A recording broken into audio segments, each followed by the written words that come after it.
So one of the things, the first tip I would offer to any of the contractors is I would try to organize the estimate in a way that someone who's never been to the property, never seen it, can digest it. And usually a good starting point is going to be to make your estimate mirror or parallel the carrier's estimate. It just makes it easier to read.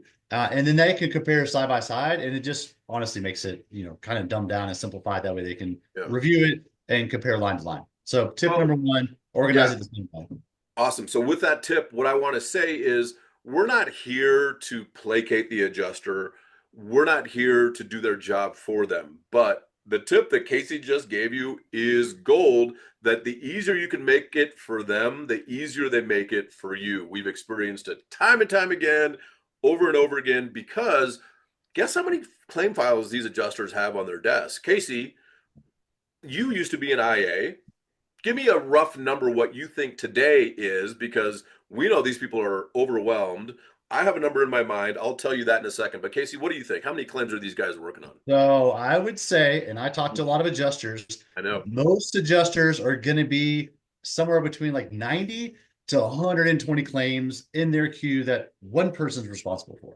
Wow. Boom, dude, that's crazy. I remember there was a person that was on a panel that we were talking to and with, as a presentation to some contractors last year, and her number, and this is the number that I remember, I'm assuming she said it, was 150. So even if you say there's 100, like one person's in charge of 100 different claims, the easier you can make it for them, the easier they'll make it for you.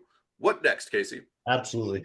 And the next thing is going to be making sure we put notes in our estimate. So for instance, on this estimate that Chris has pulled up here, we're going to call them F9 notes, right? So we have notes under our line 2 that he just highlighted. If it's a code requirement, if it's something that they've missed, if it's a manufacturer requirement, any of those requirements by the municipality or the manufacturer, we're going to want to put those line items in there.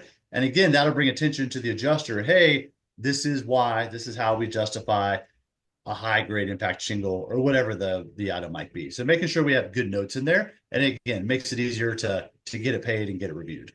Right. Yeah, and one of the things I'll notice too is I see also you put a little bit in here for waste. Obviously, if this is 38 squares, the new one that you're putting on is about 41, just to cover a little bit of waste material. Is that correct?